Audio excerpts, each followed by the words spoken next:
Boa noite. O último monarca que reinou em Portugal morreu exilado em Londres há 65 anos. Dom Manuel II era um homem discreto que já perdera as ilusões de voltar ao trono, mas tinha uma paixão à qual devotou a sua vida. Colecionava livros antigos portugueses.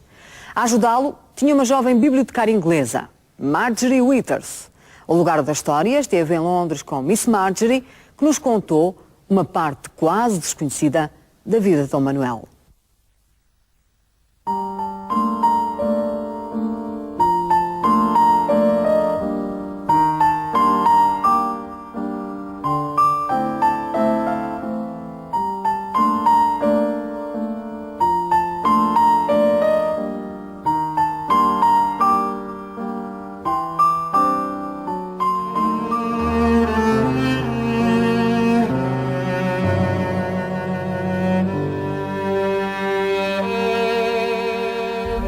Londres foi o exílio do último rei português.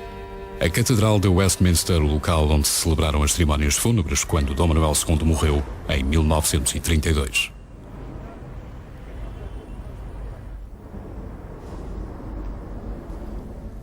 Marjorie Withers acompanhou o monarca até aos seus últimos dias. Era a bibliotecária do rei. Hoje, vagueando por Fulwell Park, tudo lhe parece muito irreal. O antigo parque onde Manuel de Bragança e a Augusta Vitória de Hohenzollern-Sigmaringen passeavam todas as tardes e a mansão onde residiam desapareceram. Tudo se transformou num bairro de classe média, desvalorizado pelo barulho constante dos aviões e pelo aeroporto situado nas proximidades. No entanto, para esta inglesa nascida na Patagónia há 91 anos, o lugar está cheio de lembranças que a fazem regressar ao passado.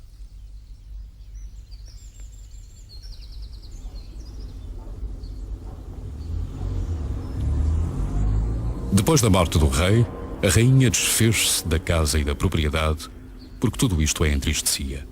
Regressou ao seu castelo alemão. Nasceu então aqui uma zona habitacional que manteve nos nomes a lembrança do lugar que foi outrora. Rua Manuel.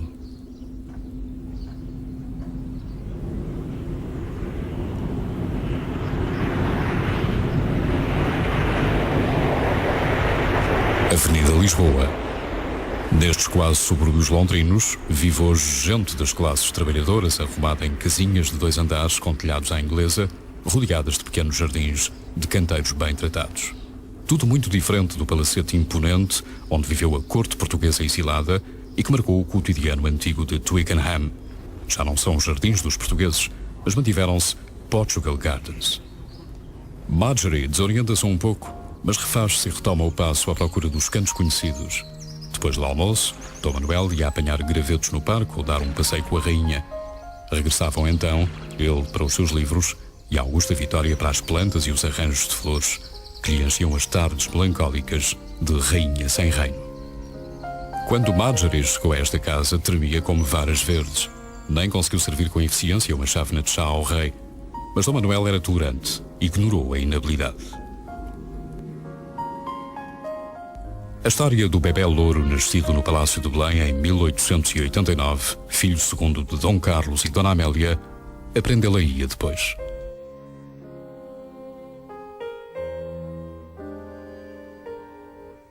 Manuel de Bragança não estava destinado ao trono, mas a vida pregou-lhe uma partida. Levou-lhe o pai e o irmão no mesmo dia. 1 de fevereiro de 1908, Terreiro do Paço. Nunca havia de esquecer.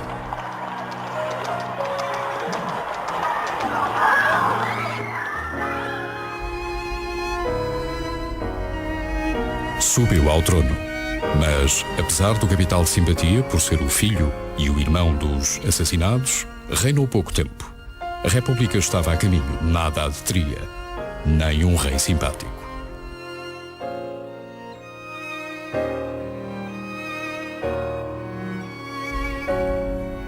Dois anos depois, era declarado o fim da monarquia.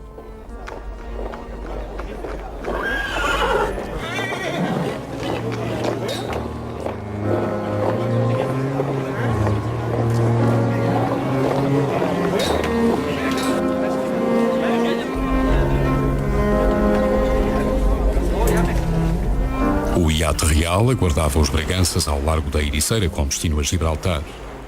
O navio preferido de Dom Carlos levou então 2 rainhas e um rei para o exílio.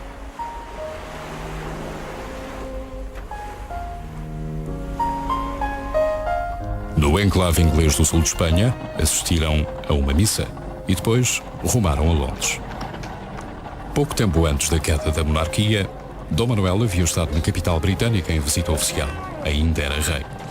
Dessa primeira vez, havia um objetivo concreto: tratar do noivado com a princesa Vitória Patrícia de Connaught, sobrinha dos soberanos ingleses. Da segunda vez, já era um rei destornado que se acolhia sob a proteção tolerante dos seus primos coroados. O casamento com a princesa Patrícia ficava sem efeito, mas era preciso pensar na sucessão e num possível regresso à pátria. Em 1913, Dom Manuel desposa outra princesa, Augusta Vitória de Hohenzollern, sua parente ainda pelo lado da avó materna.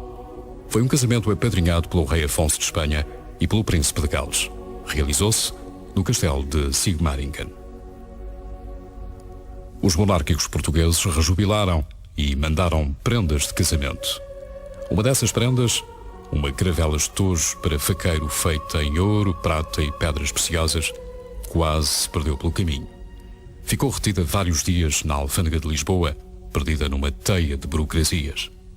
Finalmente, desembaraçada das formalidades, a caravela fez-se ao mar. Dom Manuel gostava muito deste presente que lhe lembrava o período dourado da história portuguesa, os descobrimentos.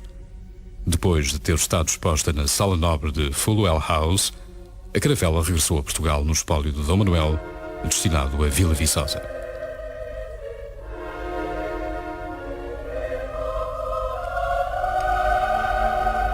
Em 1914, rebenta a guerra. Um atentado num pequeno país balcânico abre o barril de pólvora que viria a incendiar toda a Europa. Mais tarde, o conflito alarga-se à escala mundial. Nos primeiros anos, a guerra queda-se num impasse sangrento, sem vencedores. Alemães e aliados defrontam-se num pesadelo e reinventam-se as artes de matar. Trincheiras, arame farpado, túneis e lama. Depois de um debate político inflamado, Portugal decide enviar tropas para o teatro de guerra. O corpo expedicionário português segue para a França no final de janeiro de 17.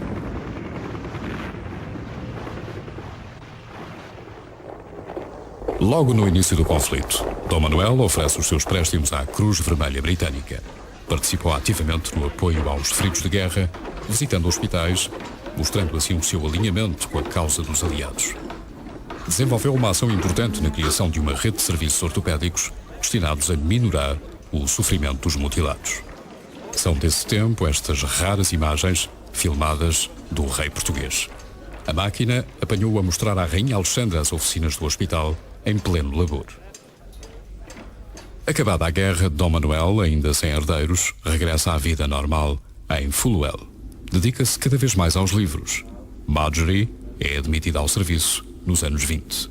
Rapidamente aprendeu português. O rei e a rainha tinham o hábito de ir, de vez em quando, no domingo, almoçar em Buckingham Palace com o Jorge V e a Rainha Maria. E uma segunda-feira, quando eu cheguei, o rei disse: eu falei ontem ao rei Jorge sobre si e as suas declarações. E o Jorge disse: isso é muito bem, Manuel, mas como o diabo é que ela aprendeu português? E o rei disse: eu não sei, Jorge, mas aprendeu. Marjorie chegava pontualmente às 10 horas e por vezes já o rei andava às voltas com os papéis. Na sala de escritório onde trabalhavam já não havia espaço para um alfinete. Todas as cadeiras e móveis tinham livros. No princípio, a bibliotecária arrumou a desordem. Depois começou a catalogação. A casa de Fulwell Park tinha um ambiente calmo de residência de província. Mas aqui e ali os objetos deixavam adivinhar uma história menos simples. No Salão Nobre, uma pintura que sempre acompanhou Dom Manuel. Dom Carlos, o pai, perdido no Terreiro do Paço. Fulwell Park era um lugar silencioso, ideal para o convívio com os livros. No princípio, a bibliotecária era também ela quase uma sombra silenciosa. Com o tempo, Marjorie tornou-se pessoa da casa.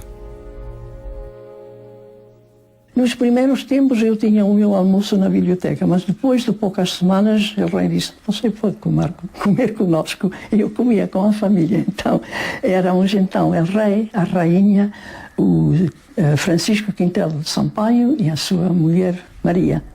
Quintela de Sampaio era o secretário de Dom Manuel. Os livreiros antiquários Max, ainda hoje, são dos mais conceituados de Londres. Fornecedores oficiais da rainha e da Casa Real Inglesa, eram também os grandes fornecedores de Dom Manuel. Ainda mantêm expostos os documentos que atestam essa qualidade. Desejoso de adquirir todos os livros raros portugueses, em especial os do século XVI, o rei exilado não se poupava a esforços para os encontrar. Na empresa Max, tinha os amigos que lhe conseguiam essas preciosidades. Foi talvez um dos mais importantes bibliófilos do seu tempo e certamente o rei que melhor conheceu o objeto da sua paixão, os livros. E quando sabia da existência de uma determinada obra, não descansava enquanto a não descobria. Dom Manuel não se limitava, porém, a ter os livros. Estudava-os, fazia anotações, relacionava edições e historiava cada uma delas. Foi assim que nasceu a ideia de publicar os catálogos, 3 volumes, ainda hoje preciosos para os investigadores.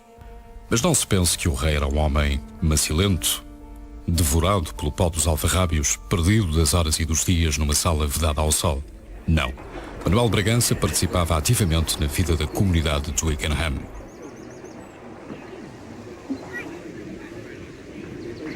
Tomava parte nos acontecimentos locais e era figura imprescindível em festas e inaugurações. E tinha fama de ser um homem de bom conselho escutado por quem lhe pedia opiniões.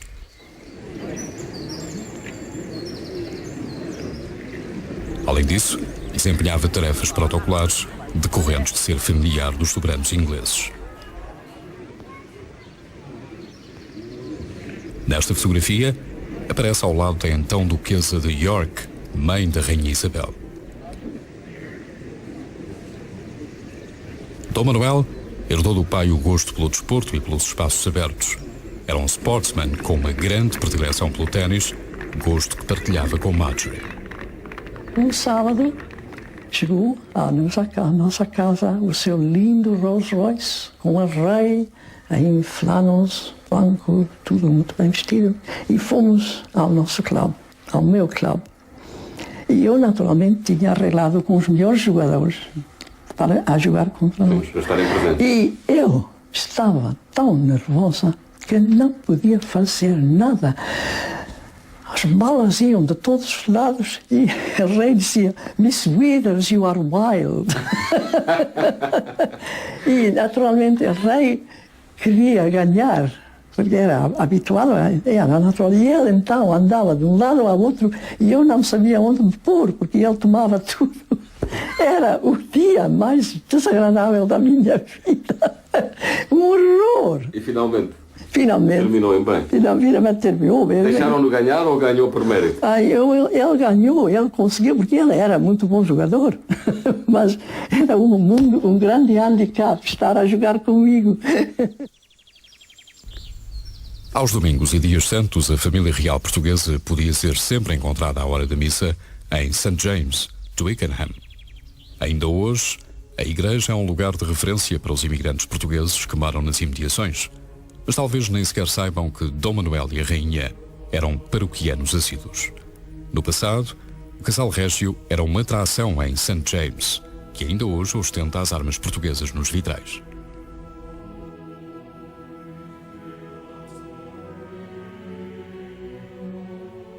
At the main mass, the king and queen would enter and all the congregation would remain standing until the king and queen were conducted to their places and the mass would begin. O rei e a rainha eram os grandes benfeitores desta igreja católica construída no luterano solo inglês. O atual pároco não é desse tempo, mas alguns objetos de culto são. This I know was a gift of the King of Portugal. They are called cruets for the wine and water that are used at Mass. And this little shell is used at every baptism that takes place in our church. O senhor esteve em Lisboa, Sim, em Lisboa. estudou e sabe um pouco de português.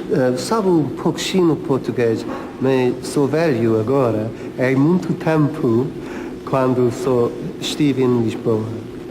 Os anos 52 até 58, no bairro Alto, Colégio dos Invizinhos. Em Portugal, os primeiros anos da República não foram isentos de ideias monárquicas. A herança recebida pelos revoltados da Rotunda não era famosa. Um país marginal, com uma enorme taxa de analfabetismo, assente na agricultura e com escassa produção industrial.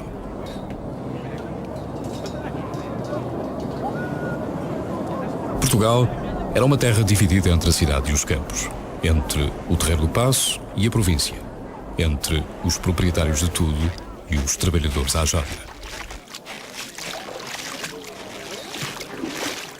Nas aldeias, a miséria impelia os homens para a miragem das cidades à procura de um qualquer trabalho. Acabavam por engrossar a massa dos desesperados.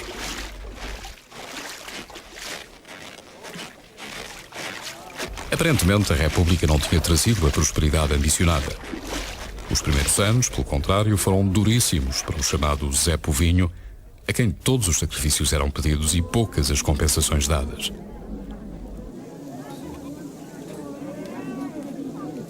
Em vésperas de deflagrar a Primeira Guerra, a vida portuguesa não se apresentava brilhante. A situação económica era instável, registavam-se fugas de capitais, nas ruas, as greves sucediam-se, os políticos não se entendiam. Voltava-se a um clima de conspiratas e arranjismos de café que punham em dúvida o rumo que o país estava a levar. Mais tarde, este clima de instabilidade continuada abriria caminho ao golpe militar de 26 de maio e à ditadura. Nos primeiros anos da República, a monarquia espreitava à janela. Tinha seguidores e gente que trabalhava a favor da restauração. Foram várias as tentativas de levantamentos monárquicos, todas elas destinadas ao fracasso. Os conspiradores, alguns sediados em Espanha, contavam com os laços de sangue e a afinidade de regime com os espanhóis. Mas a República Portuguesa era menos vulnerável do que se supunha. Os esperados apoios não vinham e, dentro das fileiras da própria causa monárquica, as fações não se entendiam. Os integralistas chegavam a acusar Dom Manuel de não estar interessado no trono. O rei exilado aconselhava prudência e tentava, a custo, acalmar os exaltados. As atividades políticas e militares eram feitas pelos seus lugares-tenentes, pelo Paiva Couceiro, pelas pessoas que estavam verdadeiramente empenhadas no modo direto na ação prática. Mas sem dúvida alguma que ele era o chefe e era ele que conduzia e até fazia-se, nota-se nas cartas que nós temos, uma posição muito afirmativa no sentido que não se faça nada que não seja debaixo do seu controle. Dom Manuel não queria perder o controle da causa. Estava bem informado e muito empenhado na restauração da monarquia, ao contrário do que alguns pensavam. Provam-no os documentos descobertos numa casa onde viveu temporariamente nos primeiros tempos de Londres. Esses documentos, misturados com cartas pessoais, foram encontrados quando a casa em questão foi vendida e mandada derrubar. Os compradores descobriram os documentos perdidos, entre os quais as famosas cartas e outros papéis, atrás de uma cômoda. Incluíam um plano para restaurar a monarquia. O professor Sousa Rebelo fez um trabalho sobre o assunto que publicou na Revista de Estudos Portugueses. Prova que não só o Dom Manuel estava empenhado na restauração da monarquia, como inclusive tinha planos muito sistemáticos pelo caso de haver uma vitória e como é que se ia seguir esse período político imediatamente a seguir à vitória. Entre esses documentos apareceram também cartas da Rainha Dona Amélia, sobre as condições do casamento, aparecem cartas, por exemplo, ao banqueiro Schroeter, que era um banqueiro monárquico, aparecem cartas ao Aires de Ornelas, que são muito interessantes, e aparecem também estas cartas que há pouco referi, que são as cartas do Paiva Couceiro, ou as notas do Paiva Couceiro quanto à infiltração monárquica no norte de Portugal, não é? De maneira que tudo isso, esses documentos é que permitiram dar-nos uma visão da atividade e da participação, do empenhamento de Dom Manuel na restauração da monarquia no início da sua vinda aqui para a Inglaterra. Nesses primeiros tempos, talvez a Corte da Saudade estabelecida em Londres não fosse tão inócua quanto parecia. Dom Manuel sabia o que não devia esperar. Não podia contar, por exemplo, com o apoio explícito da coroa inglesa, nem com os favores dos primos espanhóis. Falava-se alguma vez de política no ambiente do rei? Bem, eu estava muito fora disso. Não, o rei não. Ele tinha contatos, naturalmente, muitos políticos e tais, mas eu não sabia nada disso. E ele não me contava. Não. Mas eles alimentavam a esperança de poder voltar ao poder? Eu não sei se já...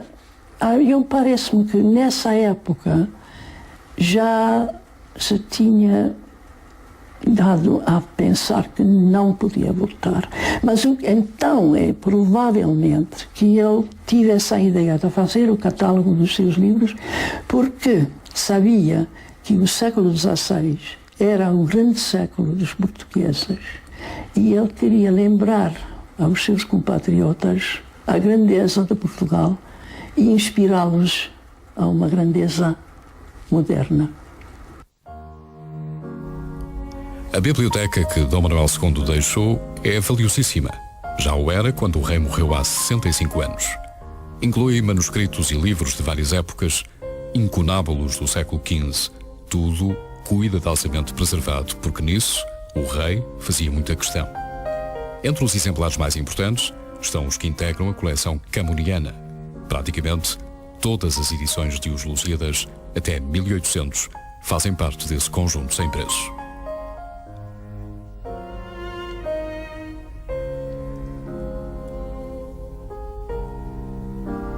Marjorie conviveu com todos estes livros que um dia viu partir de Fulwell House. Quando voltou a revê-los, já em Vila Viçosa, lembrava-se de todos e da importância que cada um teve na vida de Dom Manuel e da alegria que o rei sentia de forma comedida, claro, quando lhe traziam alguma novidade.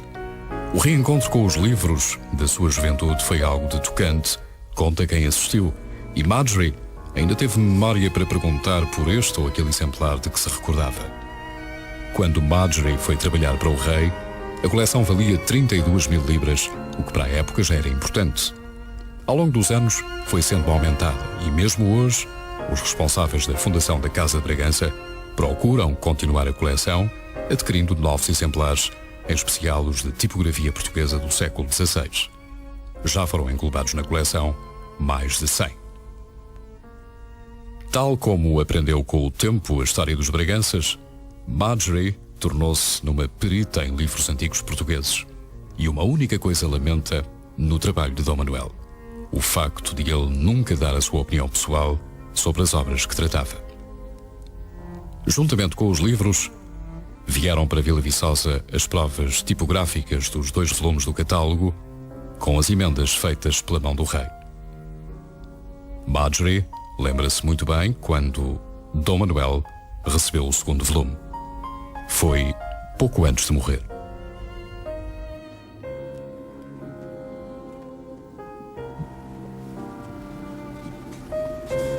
Agenda dos Santos Mártires.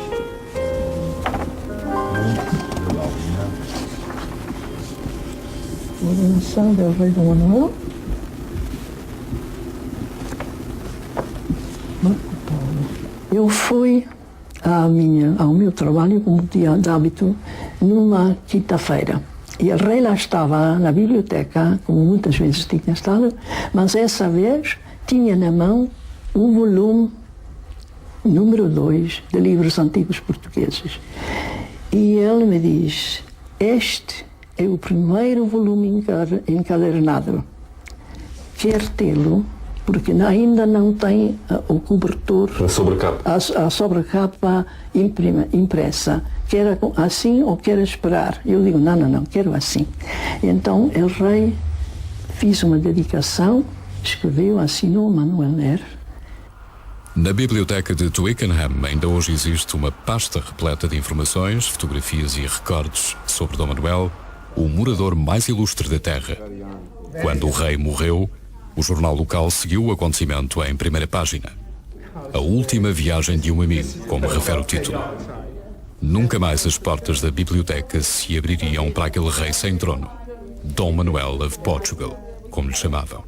Em 1932, fechou-se a pasta que dizia Manuel King. E eu me lembro de ter ido à cerimónia que tiveram em Westminster Cathedral. e que a rainha Amélia era lá. E a rainha Amélia era uma figura de tanta dignidade. Andava alta, grande. E a pequena rainha, toda coberta, envelada com branco, com preto. Uma pequena figura, muito patética. Não sei se vou dizer isso. E também me chamaram à Folapá, que eu vi partir o coffin. Sim, o caixão. Caixão, sim. De lá, indo para chegar ao navio e voltar a Portugal. No final do mês de julho, o corpo de Dom Manuel II regressou a Portugal a bordo de um navio de guerra britânico. O governo português decretou exéquias nacionais. O cortejo passou pelo Terreiro do Paço, a caminho de São Vicente de Fora e do Panteão dos Bragança, onde já repousavam Dom Carlos e o príncipe Luís Filipe, e onde, alguns anos mais tarde, se juntaria Dona Amélia. Ao longo de todo o percurso, o féretro foi acompanhado por honras militares e pela curiosidade da população, já esquecida deste rei exilado.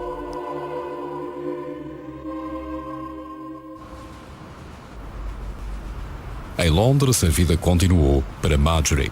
Durante algum tempo, ainda trabalhou para a rainha, para concluir o 3º volume do catálogo dos livros raros portugueses.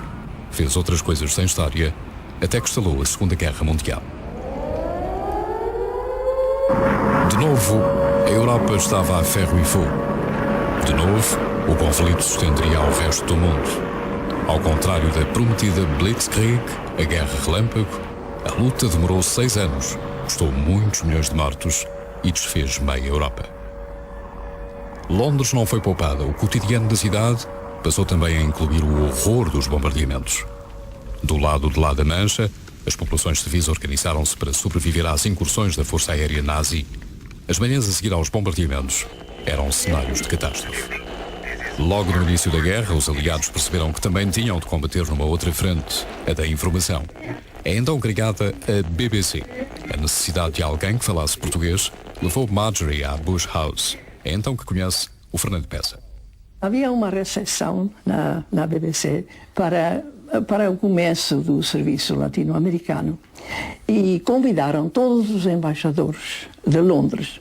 E havia o Sir John Reed, que era o diretor-geral da BBC, que estava na sala de recepção da BBC a receber os convites. Então entrou Peça, e Peça que era muito bem, muito alto, muito digno. E o Reith julgou que Peça, que é certo que é um dos mais importantes dos embaixadores, tomou de braço, deu-lhe um cigarro, e o Peça pensou, mas a BBC é muito agradável com os seus empregados, que trata dessa maneira o diretor-geral. Não podia pagar 5 libras, mas oferecia charutos. Não. Às 22h15, hora de Londres, 9h15, hora de Lisboa. Vamos iniciar a 4ª e última emissão desta noite com as notícias da noite. Do norte e do sul realizaram-se novos e importantes avanços na frente ocidental. No norte, as tropas aliadas avançam velozes sobre os Zuiderzee, Emden e Bremen. Outras colunas já estão a 50 km de Hannover e a 100 da Tchecoslováquia. A voz de Fernando Peça contou em português a guerra passo a passo aos microfones da BBC. Para ouvir as crónicas de Londres, milhares de portugueses arrostavam com o risco de ligar a telefonia à hora das transmissões que estavam proibidas. Apesar da censura à imprensa, os avanços dos aliados eram seguidos em Portugal.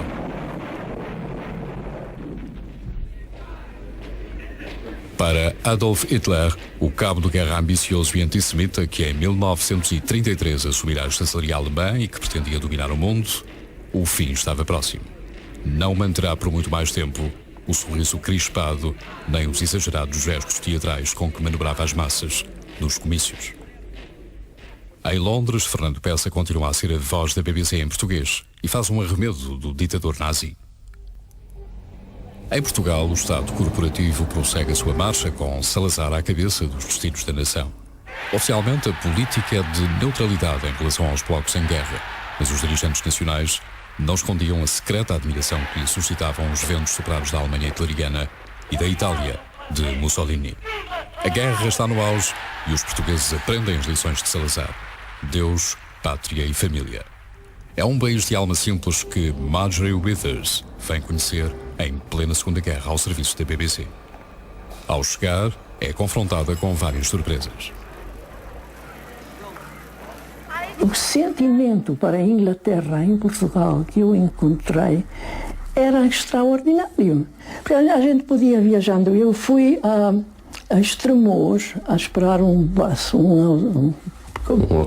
autocarro um dia, e lá havia um grande sinal: Montgomery, o vencedor. E quando eu viajava, todas as vezes que ia na província, encontrava gente que tinha fotografias da princesa Elizabeth, tinha fotografias do rei, tinham fotografias de Churchill, e ouviam a BBC, porque era proibido em Portugal ouvir emissões do estrangeiro, mas os portugueses eles não queriam isso e arreglavam coisas, ocasiões de ouvir, e ouviam todos os dias. E temos cartas de gente que estava tão cheia de alegria quando tiveram uma vitória e tal.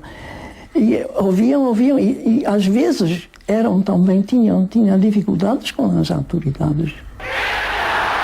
Se a guerra se decidisse nas ruas portuguesas, há muito que teriam ganho os aliados. Apesar de uns dias antes o governo ter decretado luto oficial pela morte de Adolf Hitler, com a vitória o entusiasmo surgiu espontâneo, mesmo com proibições. Os jornais não conseguiram esconder as manifestações de alegria e furavam a censura. A BBC também tinha ganho a guerra. A Alemanha transmite e o mundo ouve. O Marx diz: a BBC transmite e o mundo acredita. E então eu fiz isto, a BBC falou e o mundo tinha razão de acreditar.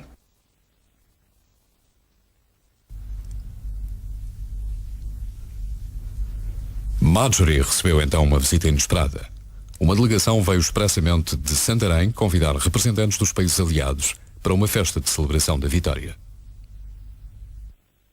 Entramos em cortejo em Santarém e a gente, as janelas, todas, e com as coisas, como põem colchões fora, sim, e tal. E chegamos ao futebol, não sei, o salão do futebol, que era o mais grande que havia.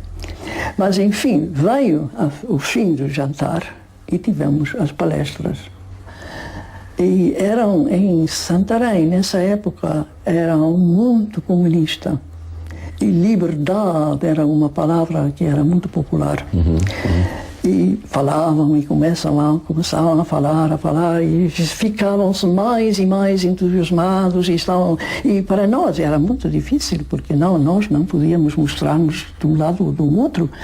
E enfim, eu disse ao nosso attaché, eu digo: então eu vou fazer agora a minha pequena palestra, que talvez será calmante, porque é muito simples. Então.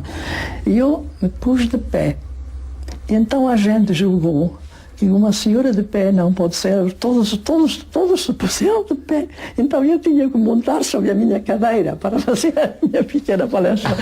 Mas não fez nenhuma diferença, porque isso era tudo mais liberdade. Não há volta de um homem. Uma liberdade que não chegou. Para distrair as atenções, o regime organizou uma manifestação espontânea para agradecer a Salazar ter livrado Portugal da guerra. Viva Portugal! A nação portuguesa, aqui representada em todas as suas atividades e organismos, vem afirmar-vos hoje a sua profunda gratidão, porque soubestes prever de longe as calamidades que ameaçavam o mundo. Em Londres, o entusiasmo era mais genuíno. À volta de Buckingham, os londrinos gritavam vivas ao seu rei e a Churchill, o herói do dia V. Depois de anos de sobressaltos, de corridas desenfreadas pelos abrigos subterrâneos, de olhares temerosos para os céus à espera de ouvir o silvo das bombas, os londrinos descontraíram-se. The war was over. a guerra terminara. A seguir à guerra, a vida de Marjorie deu outra volta. Resolveu assumir um velho amor, o teatro. Saiu da BBC e desempenhou pequenos papéis que incluíam também as séries de televisão. Do tempo de Fulwell Park, restaram-lhe as cartas trocadas com o rei e a rainha. Começavam quase todas com um Minha querida Miss Withers. Folhas e folhas de indicações, comentários, pedidos, recomendações sobre o andamento da edição dos catálogos. A correspondência foi publicada recentemente, mas os originais seguirão por desejo da própria Marjorie para Vila Viçosa depois da sua morte. Ficarão guardadas juntamente com os livros do antigo monarca.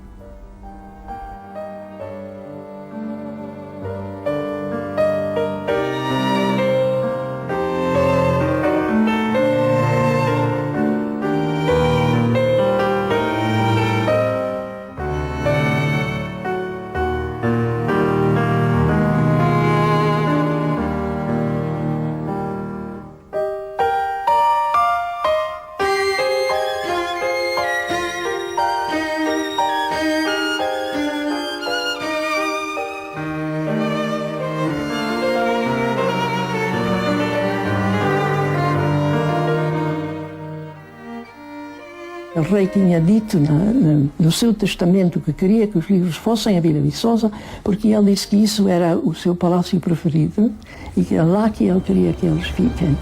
O palácio favorito de Dom Manuel II não fica longe de Lisboa. Foi aqui que o rei Dom Carlos passou a última noite de vida. Era aqui que se refugiava quando a política da capital lhe pesava em demasia.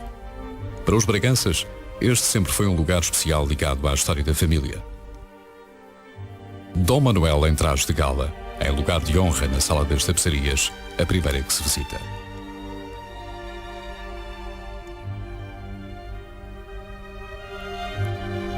A Sala dos Duques é o espaço mais imponente do palácio.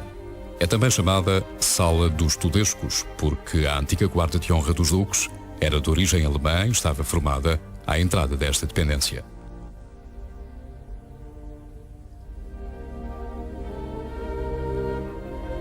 No teto estão os retratos a óleo dos duques de Bragança até ao rei Dom José, o 17º a usar o título mais importante do reino.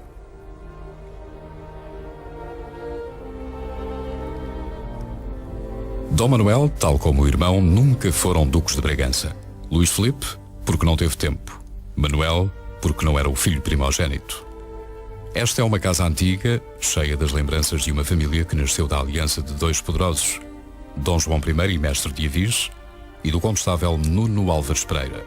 Foi em tempos sede de uma verdadeira corte na aldeia, mas ultimamente era paço de férias e de refúgio. Hoje é um dos museus mais visitados do país. O berço onde dormiram os últimos bebés reais nunca mais serviu. Também o vestidinho de rendas finas pertencente ao enxoval de Dom Manuel II deixou de fazer sentido. Como filho segundo, com menos exigências de protocolo, Dom Manuel mantinha uma relação mais próxima com a mãe, a sua queridíssima mãe, que a morte trágica do pai e do irmão ainda a aproximou mais. Dona Amélia estava destinada a ver partir todos os entes queridos, o marido, o filho mais velho e depois Dom Manuel. Sobreviveu a todos. Nos móveis e paredes da Vila Viçosa estão espalhadas as fotos de família a lembrar os tempos em que todos ainda eram felizes.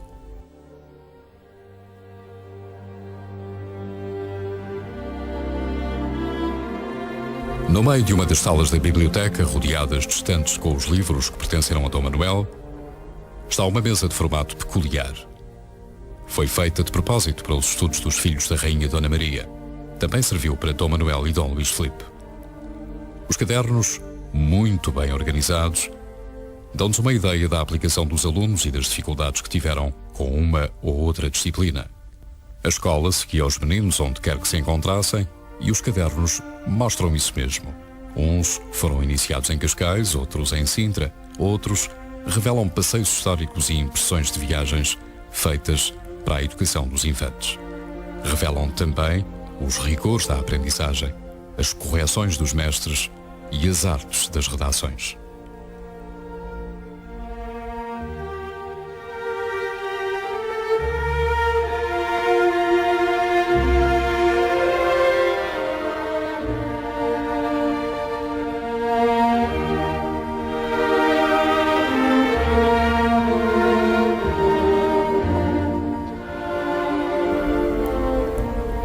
A biblioteca de Fulwell House, à qual Marjorie dedicou uma parte da sua vida, veio parar a Vila Viçosa, tal como desejou Dom Manuel. Foram 2 tempos que se reunirão num só: o tempo português de antes da partida e o tempo do exílio em Inglaterra. De certo modo, Vila Viçosa absorveu Fulwell House.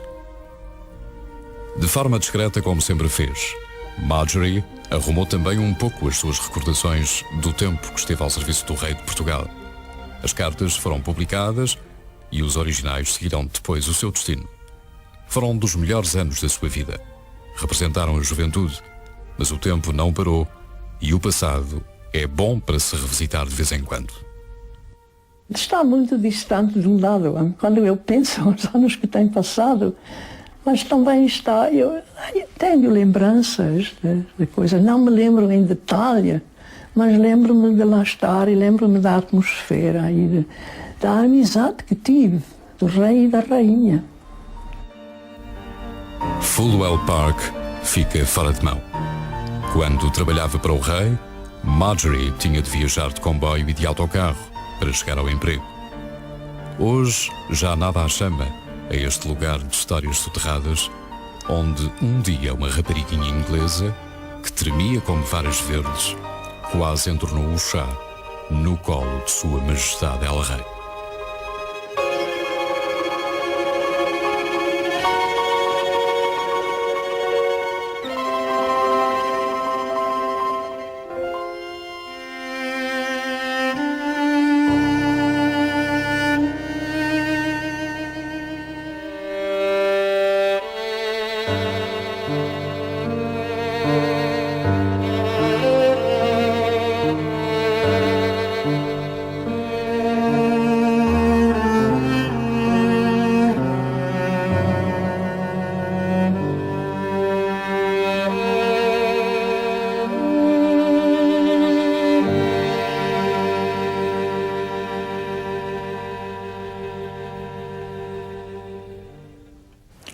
O exílio londrino de Dom Manuel II, contado por Marjorie.